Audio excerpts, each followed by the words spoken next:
Ravi had already mastered the first two S, sort and set in order.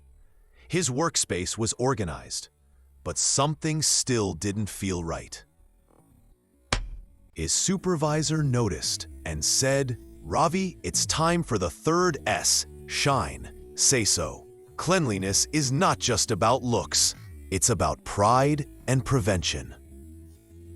Ravi started cleaning every corner of his area, wiping tools, polishing machines, and removing every bit of dust and oil. Soon, his workplace didn't just look better, it felt better.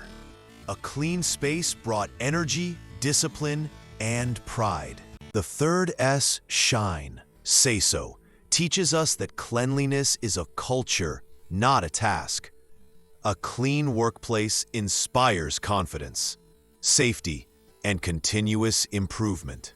You believe cleanliness creates clarity? Hit like, comment how you maintain shine in your workspace, and subscribe to TUQC for more practical quality lessons.